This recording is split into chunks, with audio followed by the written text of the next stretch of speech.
Mayor-elect Mamdani is doubling down on his pledge to end homeless encampment sweeps, insisting that he will find homeless New Yorkers housing. Yeah, Pix 11 10 Rossoff pressed him today about what exactly he would do if some reported they feel unsafe about the situation or that it affects the quality of their life. Yeah, so the case that Mayor-elect Mamdani is making, that effectively what we've seen out of the police department and out of sanitation workers clearing away homeless encampments, is simply moving people around, not solving the issue of homelessness. So I directly asked Mr. Mamdani about very real-world situations, like if there's an encampment that occupies a large part of the public space.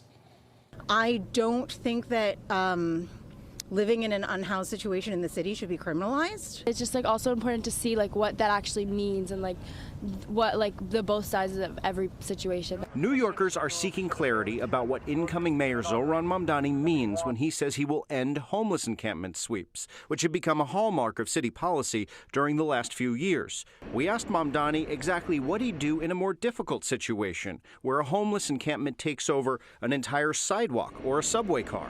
These are not conditions that we are standing in right now that any New Yorker should be living in. The question, however, is whether we will be satisfied by just shuttling those New Yorkers to another equally cold place in our city, or whether we want to connect them to housing. But I think New Yorkers are wondering, in that very specific scenario where there is where something affecting quality of life, what does Mayor Mamdani do?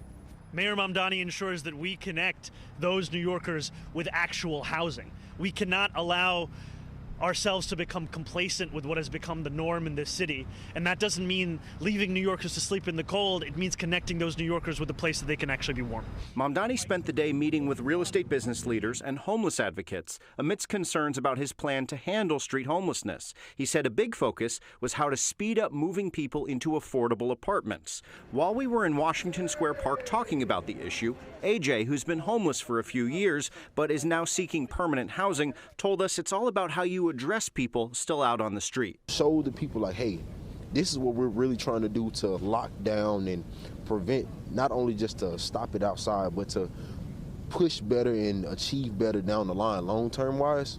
I think the approach would be a lot different. We could probably see some real results. Now, Mamdani continues to come back to the fact the Adams administration, based on some city data out of the comptroller's office, has very little success in connecting people with housing following these sweeps. Now, I did speak with a spokesman for the Adams administration tonight. Says that data is really cherry-picked, and throughout the time of Mayor Adams, about 4,000 homeless people have been connected with either temporary or permanent housing. All right, and the inauguration is fast approaching. So yes. A few more weeks. Thank you.